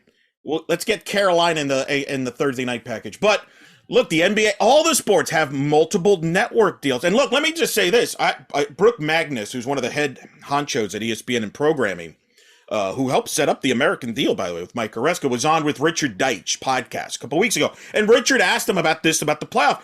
And look, would ESPN prefer to have the entire playoffs to themselves? Sure, but they're not opposed to sharing the playoff. They share properties. They share the NBA with Turner. They share the NHL. They have a relationship with Turner. I think the key is who is the relationship with? And I think that's the kind of where everybody's trying to position themselves and see if they can have a working relationship there. But you're right. They're going to make more money on the back end. We're too impatient. We're impatient as a society. We want our money now. We want now. But we're not thinking long term. We're like, man, we could have made more money if we would have done this. And, by then, it's a clean slate. So I actually agree with your article, Drew. I think UCF benefits from this because if I'm UCF, I don't want to share a dime with the Tulsas of the world. Screw them, by the way. Well, I see that I have to disagree with. I mean, I will always be an advocate for the little guy. But you have to admit, my mom went to a MAC school. My brother and my dad went to D3 schools. I will always have a soft spot for the little guy. And the truth is... But here's the problem, Drew. The problem is UCF in 2 years ain't the little guy anymore. They're in the Big 12. And their interest, which is the most important thing, it's not somebody else's interest, it's their own interest, changes. Whether people want to admit that or not, you have to watch your best interest. And their best interest is to get as much of the pie as possible. And if that means squeezing out the FIUs of the world, then so be it. And I don't think that's a big deal. They're getting crumbs. And the thing is... Some would say it's too many crumbs. It's not too many crumbs, trust me. The truth is, you've seen what can happen in the NCAA tournament in other sports. Oh, well, football's different. Football's different because we've made it different. Right. We've made it exclusive. You make this happen. You stretch it over 20 years. You will see the playing fields start to level a little bit. Other schools say, hey, we have opportunities to get in and make some damage. So you will start seeing teams that can make a Cinderella run. They can't right now because the system is not designed at all to support it. However, I don't think that's going to happen even if you expand. See, I think that's a misconception. That's not going to happen just because you expand the playoff. Access is a big thing. It's all about access. Remember, we talked about percentages of a team from the group of five get into the CFP. It took basically perfection to get in. I mean, the chances are so low. Perfection and a lot of imperfection around, too. Can we please acknowledge that Notre Dame did not deserve the ranking they got, and they were there in position. Well, but every playoff format the ranking that they do, they never deserve the ranking that they get. Here's the thing, you're kind of preaching to the choir on that one, Kyle. Yeah. But here's the thing. I pointed out to just show the inaccessibility and what's going on. And Cincinnati required perfection. And that perfection is getting the benefit of the Notre Dame or the Oklahoma State losing or the other schools, or Pitt, or that. That was part of it. That's part of their perfection run. You know what? Get that in 2017. The LA Rams benefited from the Tampa Bay Bucks playing a stupid defense down in the last drive of the game. Everybody has to have luck. You have to have luck in sports. Fans don't want to admit it but luck plays a lot in this. All right. So let's not act like somehow Cincinnati was like a fluky thing. They got in just like other teams in the past in major conferences have benefited from other results. That happens in every playoff format. That happens in every deal. I need a separate pod with you, Eric, because I have many balls with which I can. I know you do. That's what the whole summer is for. Write themselves. There you go. I'm just impressed with Eric Lopez, who's like, hey, in this divorce, man, I'm taking both cars, the house, and the dog. No, I think I understand. I think G5 I agree with you. is needed by P5. The Power 5 needs the Group of 5. They can't make their. I think they would disagree with you. Ohio State cannot have. I'm not saying I disagree with you. I'm not saying I disagree with you. I'm not saying I disagree. 3 to 4 out of conference home games unless they schedule Group of 5 teams to come play them. That's the only way they pull it off. Well, here's the other thing too, and Kyle, I want to get to your point in just a second, but you know why else the Power 5 needs the Group of 5? Legitimacy. Because that system doesn't have legitimacy if the Group of 5 don't somehow. Because we really need Iona in the tournament, in basketball. We really need Iona doesn't play football. And they're in Division 1. It's a different thing. And they're going to get bounced in the first round by 40. So let's not act like it's part focus of the FBS. Nobody cares about North Texas. Nobody cares about UAB. Nobody. Bryson, the same teams that are on top are always going to be on top. You can make an argument that no one cares about UCF either, but here we are. I mean, it's the same thing. I don't disagree with you on that. I want to keep going that way. Nobody cares about Northwestern. Nobody cares about Arizona. I agree. Agreed.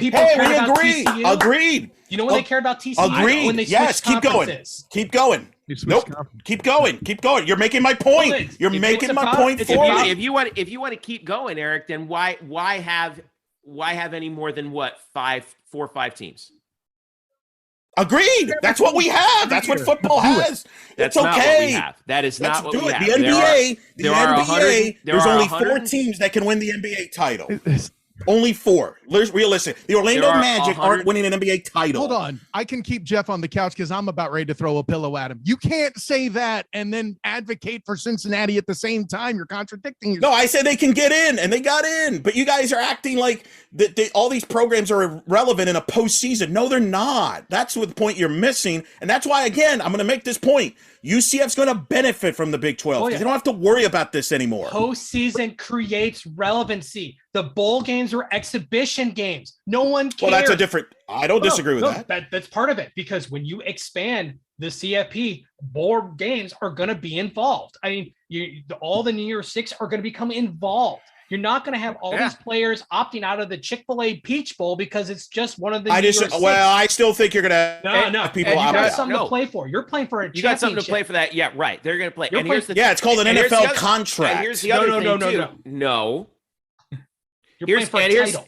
Right. And here's the other thing is that we would hear all the time about the dumbest argument against playoff expansion that I've ever heard in my life. It's 17 games. Is that it makes the regular season less relevant. Oh, no, that's dumb. I agree with that. No, I agree. I agree with that. No, I agree with that. Total BS. It makes the regular season even more important. No, but, all right, so are we going to pay these student athletes to play 5 extra games? We're going to do that?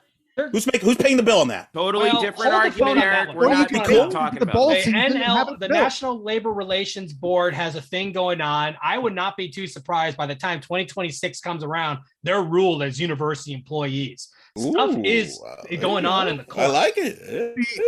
This got way more complicated than it needed to. Let me go back. I wanted to make 15, 20 minutes ago. Okay. We don't need to talk about divorces or how allegedly relevant or real relevant the G5 is and all of that. We're going to bring it all back around first circle to the point of Drew's article, which you should read because it's thoroughly detailed. He even makes sure to tell you how much he told you about that this was going to happen. And I say all that to say, which he did. He did. I can back him up. And he totally did it. I'm not saying that to disperse his ability as Nostradamus. I just thought it was funny that he reminded me he predicted it. But the punchline is, bottom line is this. Jeff, everybody here on this panel has acknowledged the low chance that UCF, we'll call it virtually non-existent chance. It's an asymptote for those of you math nerds out there. Okay. It approaches zero, but it never actually touches it. Yes. So not often I get an opportunity to make an asymptote of myself in public. But what I'm trying to say is this. There's your dad joke, Jeff. Boom. No, it made no sense. Anyway, carry on. It hurts. The punchline is we could talk about all this other stuff. As far as UCF is concerned, the reward, virtually zero, versus the risk, missing out on the opportunity to see networks battle each other and limit the tide that will raise every single solitary ship in college football is what's at stake here. Is that here's the thing? Give you here's the point. They're going to expand. They're going to expand to 12, but they're going to make the networks pay for it. You're not going to give it to them for free. Man, I hope you're right. All right, we got to pull this back out, but I want to go again, around the horn to the three of you here, and I'll ask you. What I want to ask you is, in 2026, will we see 12 teams, yes or no, and which two networks will televise it? All right, Eric, I'll start with you. Oh, man. Yeah, I need the network specialist. Hey, look, man, you throw yourself out there like that, you may as well, you're coming out of the barn first. Here we go. Come on, man up. There's a part of me that wonders if they just go to 8 first, then 12. But I'll play the game. I say they're 12. I think it's ESPN and Fox. Kyle? I'm going to side with my foolishly inclined faith in humanity and say yes. I believe it'll be ESPN and Amazon. Whoa! Drew? I also believe it'll end up at 12. I do want to caveat that I expect there to be conference auto bids for the 5 I agree with that. G5. Ooh. Yep, agreed. I expect that in there because except for 2020, that would have applied. It would have been, that's how it would have worked out every year anyway. Correct. But that would just make people happy. I expect it to be ESPN and CBS. You think CBS gets in there over Fox? You think Fox?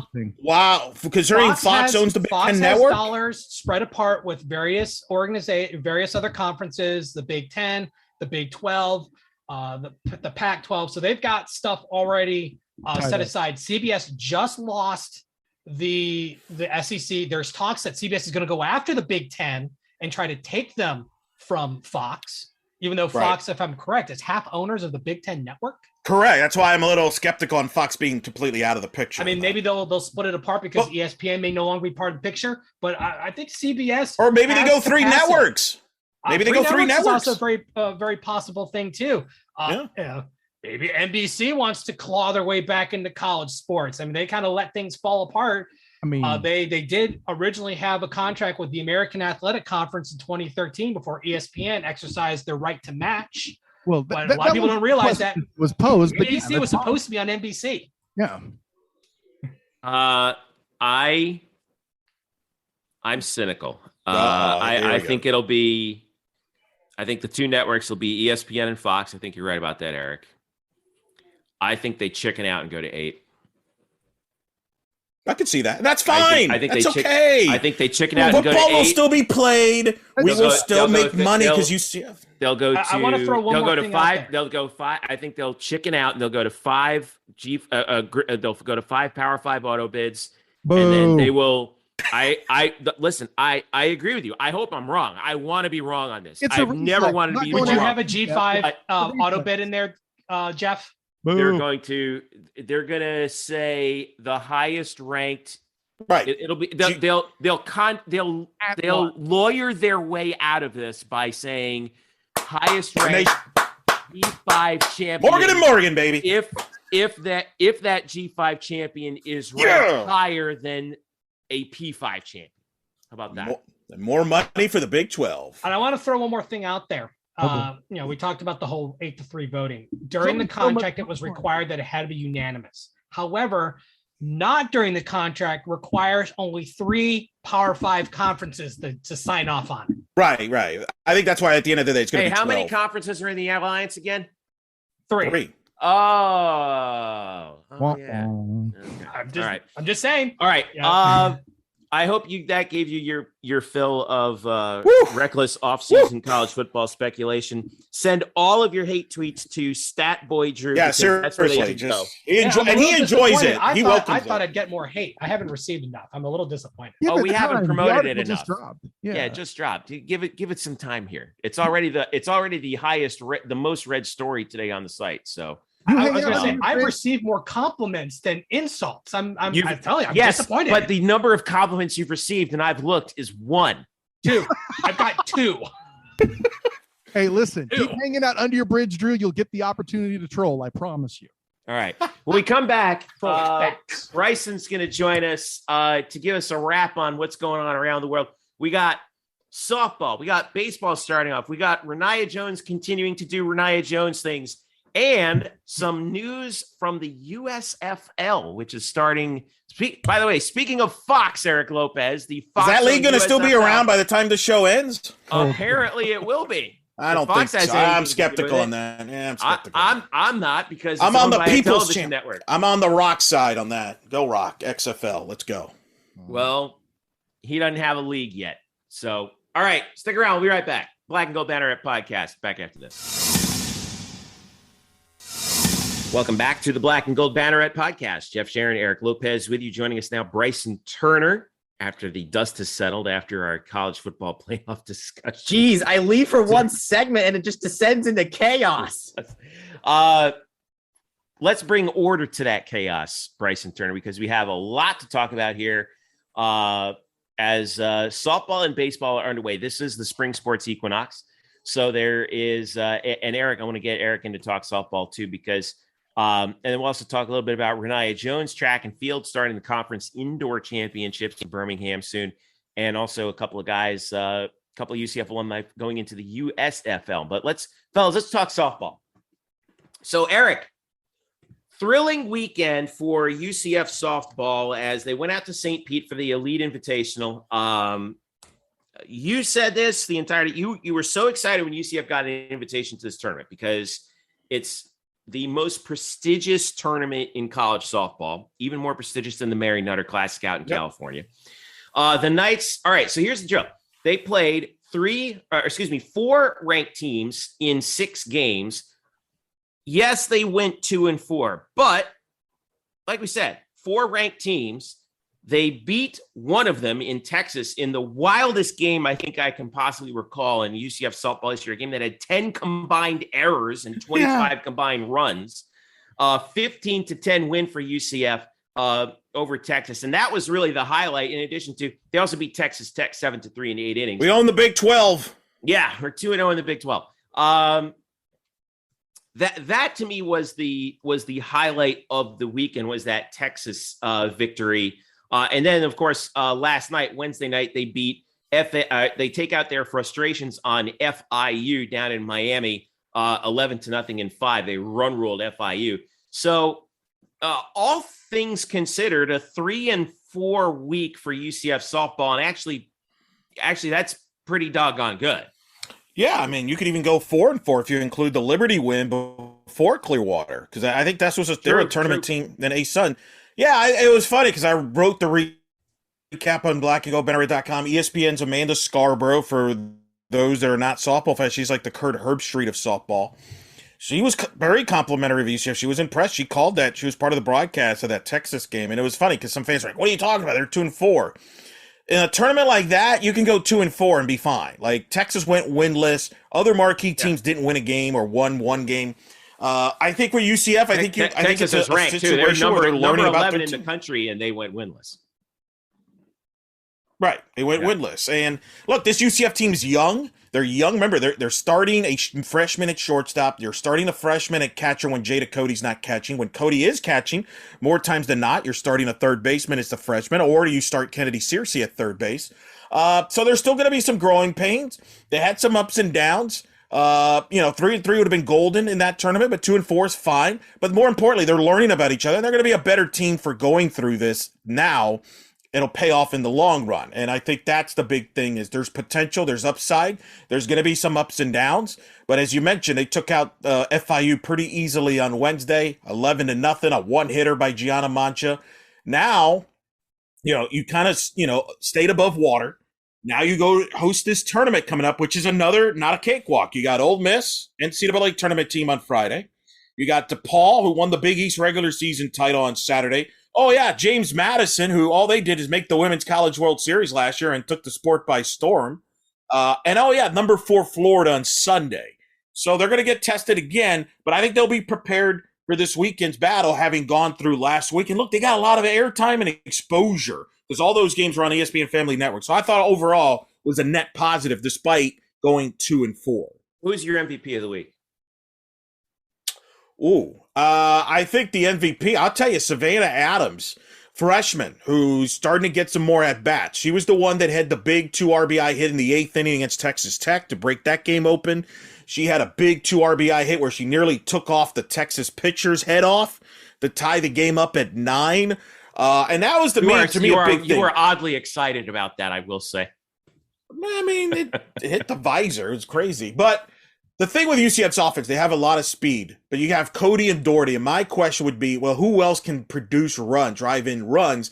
I think Adams could be that player, that third bat in that middle of that lineup somewhere that could help run produce some things and bring a little even more balance as far as more of a, doubles, line drives, driving, producing aspect and not depend so much on your slap hitters. So I thought Adams actually was an unsung hero. She was actually honor roll for the American.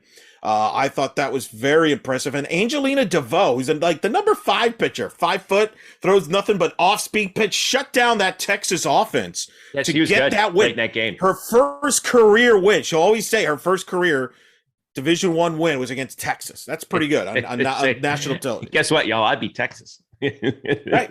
You know what? She's not wrong. That's right. And then, the FIU game, Grace Jewell pinch hits and hits a grand slam.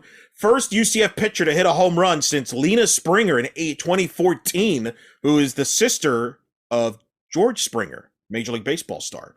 So it's good to see some of those players stepping up and contributing, and we'll learn more about them this weekend in this marquee tournament, which is going to be big. You got, Terry Mahajer throwing out the first pitch Friday, and a guy named Gus Malzahn's throwing the first pitch against Florida on Sunday. I wonder why he's throwing the first pitch in the Florida game. Why would he do that? I have no it's earthly already clue. sold out, right?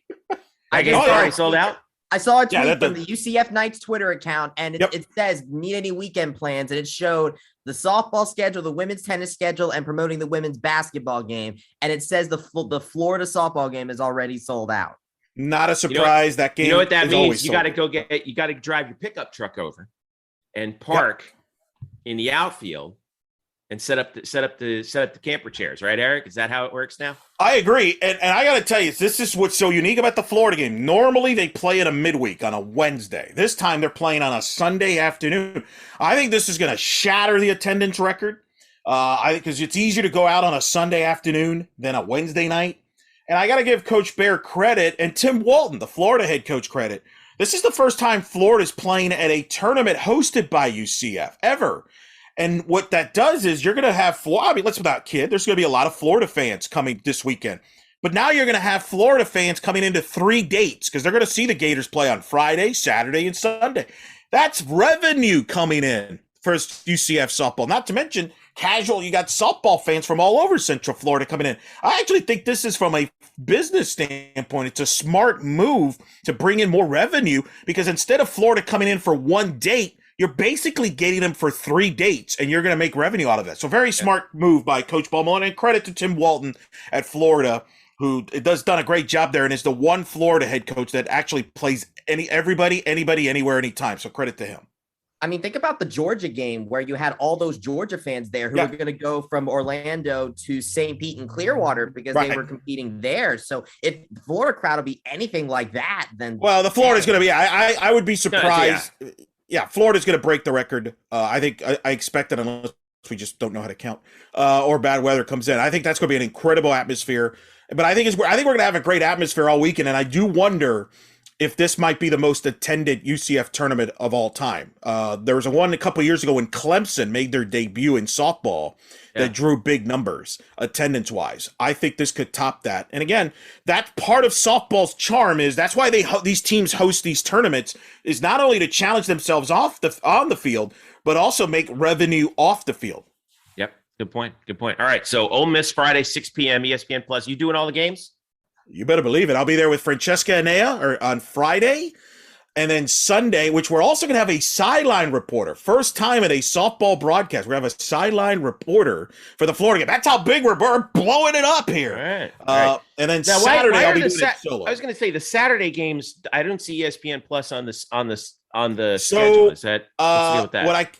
We will be likely on a different stream. We'll probably be on YouTube on the UCF channel because, as you know, Jeffrey, there's a women's basketball game, and not to get too far behind the woods, but there's only so much personnel and equipment to pass around. So, you're right. I think I'm just going to leave it as that. As somebody who was at the baseball game 3, I can attest to that against Siena. I can attest to that. Yeah. So that's correct. So it's going to happen from time to time. Seriously. Give us that money.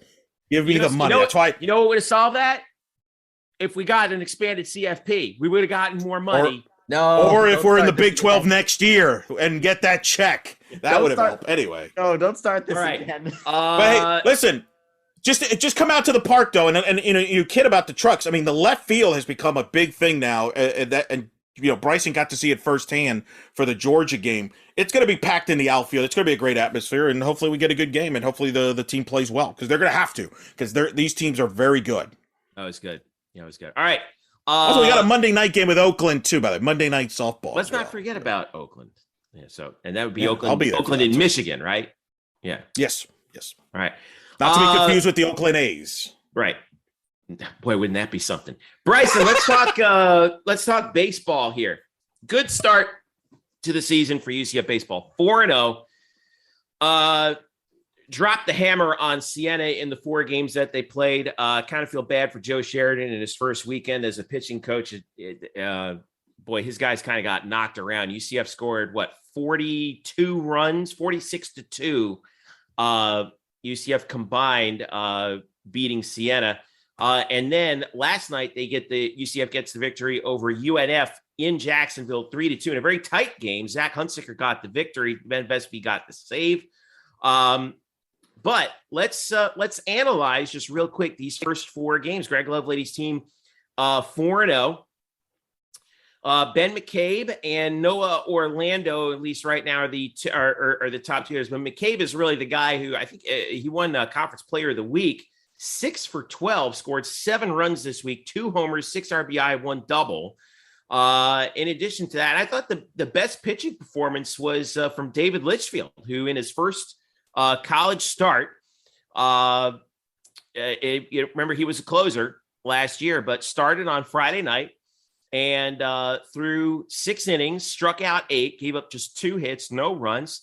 Job well done by David Litchfield. Really job well done by all the UCF starters. Connor Stain was fantastic. 4 2/3, gave up 2 runs on 1 hit, walked 3, struck out 8 in 4 2/3. And Hunter Pattison showed out well as well. He struck out 9 and gave up 3 hits in 5 innings of work. So this rotation is humming right now. And in addition to that, the bats did what they were supposed to do against Siena. And then we got that, a little glimpse of what can happen in a close game against UNF. UCF got the job done. So your analysis of the weekend. Yeah, well, I mean, I'm really glad that we had Siena to open the season because 1, Joe Sheridan got to return, which was really nice. I graduated from the same high school as him, so that's a little fun fact about me. But also that Siena kind of gives this team a chance to warm up a bit. Now, we don't want to take them for granted. I think ECU might have done that with Bryant, but who is head coach by former UCF hitting coach Ryan Klosterman. Nice job to him. But swept ECU. That was huge. Wow. Yeah, that was insane. That I remember following that during the whole watching the game, and I'm like, is this seriously happening? Oh my gosh. But back to UCF. Going against Siena is great to give them some real game experience against a team that, that won't catch them off guard too much, And I think that I wouldn't expect, performances like this all the time, obviously, but I think it really showed what this team can be capable of when it really gets hot. And they did manage to do that on occasion against Siena. Ben McCabe, absolutely lights out. And David Litchfield. David Litchfield did a really great job as a starter. Greg Lovelady's always praised his mental fortitude, and he really showed that off in his first start. I also really love the promotion where the stadium handed out fake mustaches to the audience because Litchfield has a mustache. Great. I think that would be such a great marketing gimmick to do whenever Litchfield starts. That would actually be really great. So that was nice. Connor Stain got off to a little bit of a rough start, and he ended it a little bit rough too. He gave up because, like you said, he gave up 2 runs. They weren't earned, but he did give up 2 runs. So I'll be interested to see what happens with him because he definitely needed to settle in a little bit. Seems like the mental aspect of the game, which Litchfield is really good at, Stain's kind of working on a little more. And then Pattison, Pattison's already gone through a lot of development and just through last season. And I think he's just trying to kind of continue that momentum that he had at the end of last season. And he did a good job. So Lovelady mentioned that Pattison could easily have been the Friday starter. So the fact that, we have these 3 guys in the rotation that can easily be Friday starters, but that's the whole rotation, is certainly a boon for this team, especially after last season's starting rotation situation. So great job with Greg Lovelady on that. North Florida, Chase Santala, Florida transfer, got the start. So, midweek type of scenario. And props to North Florida. They did a solid job. I think that I would be interested to see how the team does against in Statesboro with Georgia Southern, because I really hope this doesn't have to do with the fact that they're on the road, because as we've seen before, being on the road can sometimes be hard on a team sometimes. So hopefully, after their series against Georgia Southern, I think will kind of showcase that. But major props to 2 people from the UNF game. Jeffrey Pena, who got a triple and a homer in the first 3 innings. Great job. I honestly thought he was going to hit the cycle, but he didn't end up. But those ended up being his 2 hits on the night, which of course he scored 2 runs, which was very helpful to the Knights' offensive efforts. But Ben Vesby, oh my gosh, I put him as my co-Knight of the week alongside Katie Abrahamson Henderson for obvious reasons. But with Ben Vesby, he came in into the game. He's only had 1 save in his career prior to this, which was last season. And this season he came in, he had a runner on first already because the previous pitcher, Will Saxton, allowed a walk. And he allowed a hit. And he got to a point where he had 1 out and runners on 3rd and 2nd, 2 runners in scoring position that would have won the game for North Florida with 1 out. And he struck out the next 2 batters. So absolutely well done save by Ben Vesby's part. Great play on him. And yeah, I think it's a solid start to the season. We got to see them play at their best. We got to see them play when things get close. I think the biggest thing going forward is we need to see how well this team does on the road.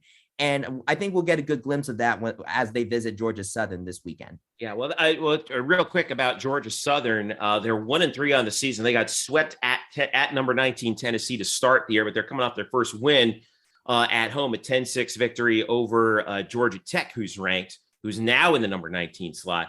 And Georgia Southern's no slouch. They were picked to finish second in the Sun Belt baseball preseason poll behind South Alabama and ahead of Coastal Carolina and Louisiana. So, remember, Jeff, last year baseball went to Troy, same league, lost 2 out of 3. So this will be a good barometer. Georgia Southern just beat Georgia Tech, like you mentioned. They're a team to have high expectations. The ball flies out of that park in Greensboro.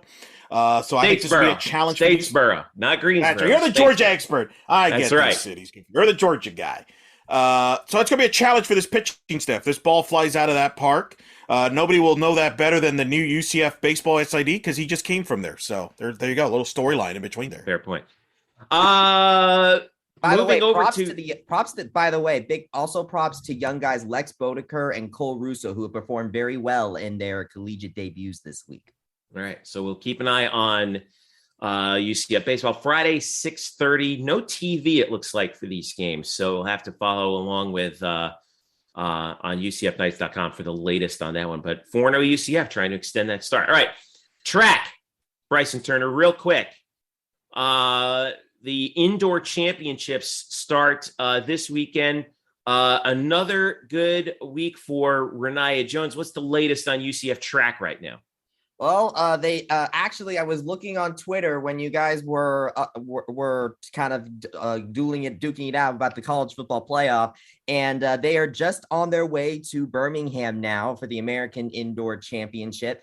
And when I talked to Renaya, because she threw out the first pitch for the third game against Siena, she talked about how they're really looking to get a ring in Birmingham. In fact, she said she guarantees it. That's how confident she is going in. Well, let's hear. I want to hear from. Let's hear it from her voice herself. You got a chance to talk to her on Sunday because Renaya Jones threw out the first pitch at the baseball game, and you talked to her after that.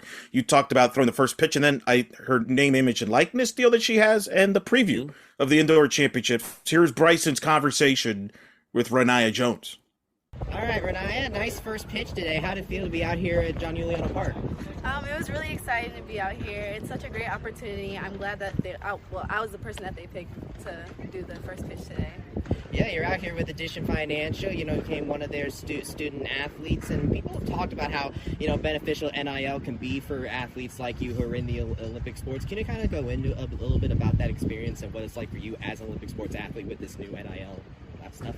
Well, I definitely feel like it was a long time coming. The NIL deals, they open a lot of doors for student athletes. I feel like for the strenuous work that we do, that we should be compensated for it. And I'm really glad that I was able to be an athlete during my 4 years to be able to experience this. So I just feel like this is something that's just like a step in the right direction. And I'm ready to take full advantage of it. How'd you feel about that first pitch? It ended up looking pretty good. It was so fun. I was really nervous, way more nervous than I should have been, but it was super exciting just getting out there, being in front of everybody and just throwing the ball and just having fun with it. When you look at who threw out the first pitch, you have Terry Mohajir, the athletic director, Mackenzie Milton, a UCF legend, and now you. What does that kind of feel like?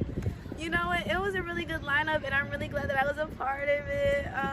I kind of want to establish myself as a UCF legend, too. So I'm just really glad that this is like one of the things where I could be like, yeah, she's kind of in there. Well, I mean, you're only a sophomore, but you're already on your way to doing that. Already a school record hold in the 60-meter hurdles and the 100-meter hurdles. Already having competed in the Olympic trials, second place in the NCAA outdoor with the 100-meter hurdles. I mean, and you're still just a sophomore. Like, how does that feel being still relatively young in the grand scheme of things, but already having accomplished so much and going up against people older than you? Oh my God, that was a really good way to word the question, but it just shows me how much potential that I have. I really didn't see it myself, but it's just so great to have a coach, so many teammates who see it before you do, and for me to go out there and actually just explode and just come out with so many great results.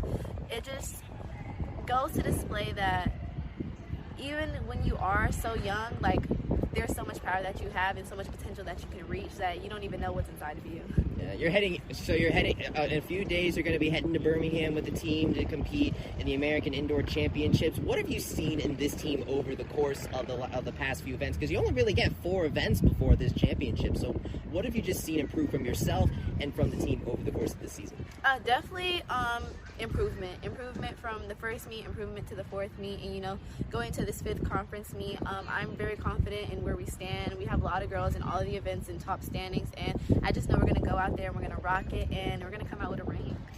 So how does it feel like? Because obviously, when people think about track and field, they've been thinking about you. The fans have really seem to have really captured the hearts and minds of a lot of UCF fans over the course of your time here. So, and obviously, it's now led to here with you getting this NIL deal, getting the first pitch. Just when you really look back at everything, and you're only just about halfway through, not even halfway through your UCF career if you go 4 years. Just how's it feel? It feels really good. I think the fans play a very big part, just because I feel like our track and field itself as a sport is a really interesting sport. I feel like there's so much to learn from it, and I feel like when people actually take the time to get to know what the sport's about, they really enjoy it. And just going out there, being able to watch the events for yourself, sometimes they're short-lived, but I think it's worth the watch. So just having fans out there and having them know like what's actually going on, it means a lot to me. What would you say is the biggest difference between doing the 100-meter hurdles and the 60-meter hurdles, indoor and outdoor? Because you hold the school record in both, but obviously they're kind of two different things. So you know what? It's definitely just the distance. Compared from the 100-meter hurdles, which is 10 hurdles, 60 is only 5 hurdles, which is basically half of the race. Just because it's shorter, I actually don't like it that much. I feel like the better end of my race is, like I said, the end. So 100-meter hurdles definitely has my heart right now, but it's really fun to start experimenting for myself and getting better at the 60-meter hurdles, because I get to really just go on and learn about my start and how much I can get better at it. You've also been kind of working on your 60-meter sprint and your 200 meters. Obviously, you're also in the 100-meter sprint as well. How would you say you kind of improved as a sprinter over the course of this indoor season, and how you can take it into the outdoor season? Definitely a lot. I feel like that was one of the things that was unseen in myself. I started doing hurdles in 10th grade, but I originally started in middle school as a sprinter, so it was always back there. But I'm grateful to have my high school coaches and my college coach, Coach Boone, to really just show me that even though I do hurdles, I'm essentially also a sprinter, and it's really fun. Sometimes hurdles is a very experimental, you just don't know what's going to happen, a very variable race or whatever. So just to have sprints as a backup is really fun, and I don't know, I just like being so able to go anywhere. Yeah. So, gotcha. So, who would you say that UCF fans should keep an eye on? Because obviously, you being you, people are looking at that. But who else on the team would you say is worth keeping an eye on in this American Conference Championship? Right now in the current standings, I would definitely say keep an eye on Latasha Smith. Right now, she is an upcoming 400 runner. She definitely puts in the hard work when it comes to practice. So do all my teammates. I'll never take away from my teammates, but Tasha has been coming up on the run, and I would probably say Ashira. I went to nationals with her last year. She went for triple jump, so definitely keep an eye on those two for sure. What are you looking for in this team going into this American Indoor Championship? I am looking forward to a ring. We've been putting in the hard work the whole fall, about 4 months, and I just want to come out here and go and just show what our training's all been about. Just go out there and win. We're going to come back with a ring. I guarantee it. All right, that was Renaya Jones speaking to Bryson after she threw out the first pitch at UCF baseball. She's become, a legit star, in UCF athletic circles, and I love it. I absolutely love it. This is fantastic. Well, I was watching the basketball game on ESPNU, and I think it was halftime, and I see this commercial for Addition Financial, and who pops in? Renaya Jones. You help me out, Jeff. You follow this closer than I as much as I do about it. I can't remember a current UCF athlete being in a commercial, because obviously they couldn't be back in the day, name, image, likeness. But the only time I've ever seen it, KK Wright appeared in a UCF promo, the promo, right. A promo for the university itself, not for promoting basketball. Yeah, for the university itself. But she had graduated. The UCF, yeah. But I think that was a lot, and she had graduated, I think, too, at the time too. So I think that was the case, but not for a business. But not have an active, not a business, and not have she spoke in the commercial, which was tremendous. She transcends track and field. She is one of the UCF athletes that transcends her sport. There's people that are not track and field fans, but know who she is. And I think it was great to hear her talk to Bryson there and talk about the indoor championships. Great representation for the track program. And it's just pretty amazing story with her and her rise and her success. She's had a great indoor year. And we'll see how they do in Birmingham, Alabama. Last time UCF won the indoor championship in the American, Bryson Turner, 2017. They also won the Indoor Conference USA Championship in 2013 and 2011. So even though UCF doesn't have an indoor facility, it can be done.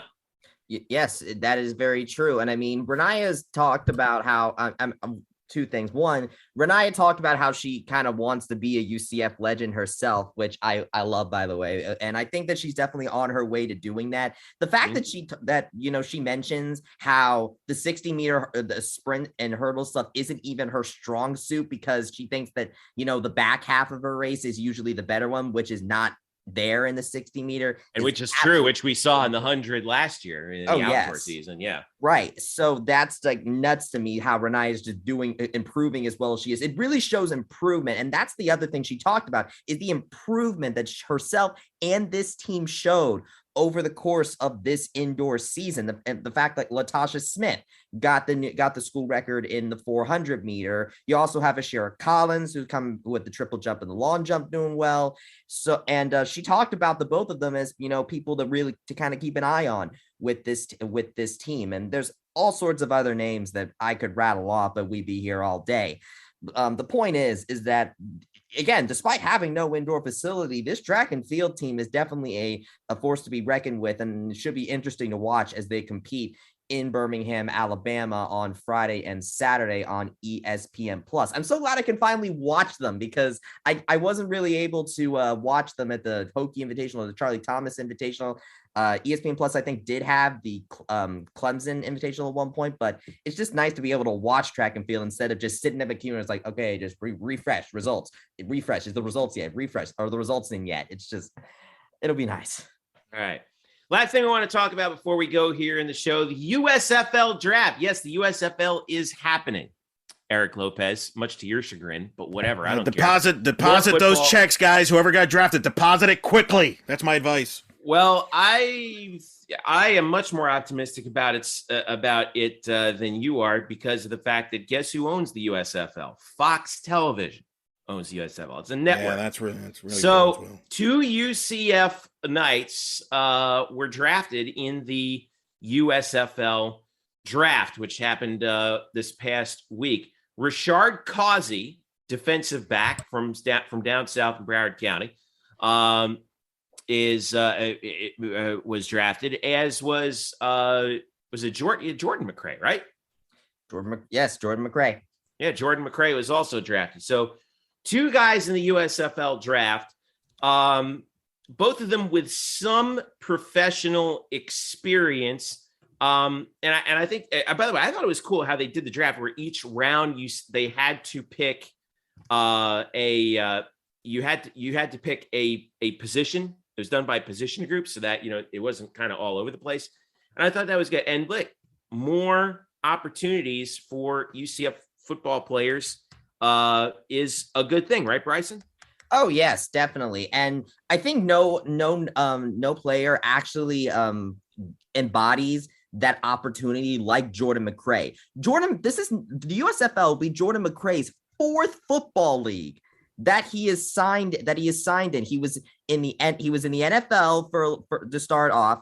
Then he joined the AAF with the Orlando Apollos. Then he joined the XFL with the Tampa Bay Vipers before COVID hit. And now he's with the USFL with the Birmingham Stallions. This is his 4th football league, and I really am excited because he really keeps going at it. And honestly, I find that quite admirable. I also quite excited to see Rashard Causey there. He kind of ran into it a little bit. He had a futures deal signed with the Miami Dolphins, but then he was released on March 12th, right as the pandemic really kind of escalated. So it's nice to see him get drafted as well, and hopefully they both will find success in the USFL. And this isn't all, by the way. The USFL is going to have a supplemental draft on March 10th for the teams to complete out its roster before the season starts in April. So there might be another night or two that could be selected. Who knows? Yeah, it's probably true. So Jordan McRae went with the 5th pick in the 20th round. That was when they were picking centers, obviously. Rashard Causey, round 11, pick 8 when they were picking corners, and Rashard's going to play. He's staying home. Tampa Bay Bandits actually picked him. And we will see, hopefully, Jordan McRae play in the USFL's inaugural game, which is slated for Saturday, April 16th. 7:30 p.m. on NBC and Fox. It will be simulcast on those 2 networks. So that's pretty So that's pretty significant to see that. I can't remember the last time we had a regular season simulcast between two over-the-air networks. By the way, just a heads up. Cable and broadcast, but not two broadcast network. Go ahead, By the way, just a heads up. The whole season is going to be in Birmingham, Alabama, a la like a kind of a bubble scenario. So even though the names of the teams have their cities affiliated with them, the whole season is going to be taking place across like two football fields in Birmingham, Alabama. Legion Field, and also the new football stadium in downtown Birmingham that they built for UAB, which is a really nice stadium, by the way. Oh yeah. It's and they're doing that to save on the travel costs for to launch the league, which I think is actually a pretty smart move in this first year. We also have the XFL that's supposed to restart again in 2023 under the tutelage of your favorite person, The Rock, Eric Lopez. That's correct. Who's already got a deal with the NFL as far as using, rules and, kind of come up with some concepts similar with the NFL has. It's funny that deal is like the XFL is like, look, we're affiliated with the NFL. And the NFL is like, yeah, you're going to kind of try out some rules, Hey, it's better than nothing. Better than nothing. Listen, this is more opportunities for former UCF players to play, and not just play, but also get better and maybe make it to the NFL as well from this. We've seen this before. I'm on record as saying the NFL needs a developmental system of some kind because there's way too much talent out there to not have live game action. And really, given the limits that are placed on college players, the 20-hour rule and et cetera, if guys want to make this their profession, we should have more opportunities for them. And that's good. So congrats to Jordan. Congrats to Rashad. And hey, make the best of that opportunity, guys. And hopefully we'll see a couple more guys go. All right, let's wrap this thing up here. Thanks again to Andrew Gluchov, Statboy Drew on Twitter. Thanks again to Kyle Nash, the SOTG. On Twitter, you can follow Bryson at It's Bryson Turner, where he's got all the latest that he's been working on. Big thanks to Bryson for following baseball as well as doing the nightcap, which you can all find on blackgoldbanneret.com. You can follow Eric at Eric Lopez Elo. You can follow me at Jeff_Sharon and follow us collectively at UCF Banneret _SBN. If you subscribe to our podcast, we thank you so much. Make sure you leave us a rating wherever you listen to your podcasts, be it on Apple or Android devices. If you do not subscribe to our podcast, that's okay. You can do so on any of those devices. By the way, if you do, send us a rating.